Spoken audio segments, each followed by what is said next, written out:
ઓમ એમ રીમ શ્રીમ શ્રી માત્રે નમઃ. નમસ્કાર દર્શક મિત્રો, દ્વિજા એસ્ટ્રોલોજીની અંદર આપ સર્વનું ફરીથી હાર્દિક સ્વાગત છે.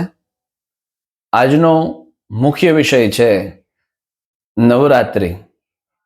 નવરાત્રિ દરમિયાન અત્યારે જે ગુપ્ત નવરાત્રિ કહી શકાય, મહા મહિનાની નવરાત્રિ, ગુજરાતની અંદર માઘી નવરાત્રિ તરીકે આપણે જે ઓળખીએ છીએ, એ મહા મહિનાની નવરાત્રિનો આવતીકાલથી એટલે કે 19 તારીખથી પ્રારંભ થઈ રહ્યો છે. અનુષ્ઠાન માં ભગવતીની પૂજા, એમની અર્ચા, એમને વિશેષ દ્રવ્યો અર્પણ એ આપણને સુધી પહોંચી રહ્યું છે લેખિત સ્વરૂપે, અને આપ એના ખૂબ સારા પ્રતિભાવો પણ આપી રહ્યા છો કે અમે નિત્ય નવરાત્રિ દરમિયાન પૂજન અર્ચન કરીએ છીએ. પણ આજે વિશેષ બાબત એ લઈને આવ્યો છું કે નવરાત્રિ દરમિયાન ઘરની અંદર કોઈ પણ પ્રકારનો વાસ્તુ દોષ હોય તો વાસ્તુ દોષને દૂર કરવા માટે થઈ અને આપણે શું કરી શકાય.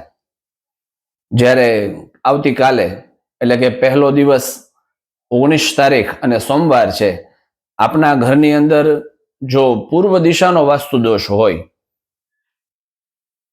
એટલે કે સ્વાભાવિક રીતે પૂર્વ દિશા આપની દૂષિત હોય, પૂર્વ દિશાની અંદર કોઈ પણ પ્રકારનો વાસ્તુ દોષ હોય અને આપને ખબર હોય કે પૂર્વ દિશાનો વાસ્તુ દોષ છે, તો આપે આવતીકાલે સાંજે 6 વાગ્યાથી 7 વાગ્યા સુધીમાં ઈશાન ખૂણાની અંદર, એટલે ઈસ્ટ નોર્થ નો જે ખૂણો આવે એ ખૂણાની અંદર ગુગળનો ધૂપ કરવાનો છે, અને ઈસ્ટ અને સાઉથ જે આવે એની વચ્ચે આપે કપૂરનો દીવો છે એ પ્રજ્વલિત કરવાનો છે.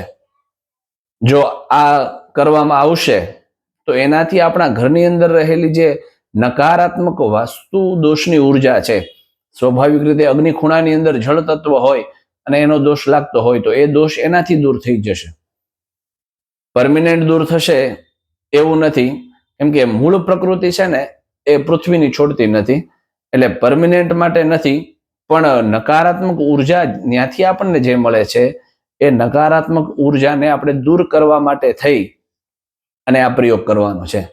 આપ અવશ્ય, જો આપણા ઘરની અંદર પૂર્વ દિશાનો કોઈ પણ વાસ્તુ દોષ છે, તો ઈશાન ખૂણો ખરાબ હોય, અગ્નિ ખૂણો ખરાબ હોય અને પ્રોપર પૂર્વ દિશા જો આપની દૂષિત હોય, તો આપ અવશ્ય આ છે એ પ્રયોગ કરજો અને અવશ્ય કોમેન્ટની અંદર છે એ જણાવજો કે આ કરવા માત્રથી આપણા ઘરની અંદર કેટલી બધી પોઝિટિવિટી છે, પોઝિટિવ ઉર્જા છે આપણને પ્રાપ્ત થાય છે.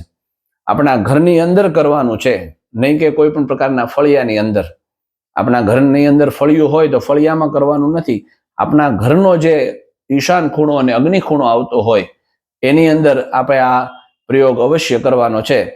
દરરોજ નવરાત્રિ દરમિયાન વાર પ્રમાણે આ વાસ્તુ દોષ શાંત કેવી રીતે કરી શકાય, અથવા તો એમને રહેલી નકારાત્મક ઉર્જા છે એ કેવી રીતે દૂર કરી શકાય, એના માટે દરરોજ આપને આવો એક વિડીયો છે એ પ્રાપ્ત થશે.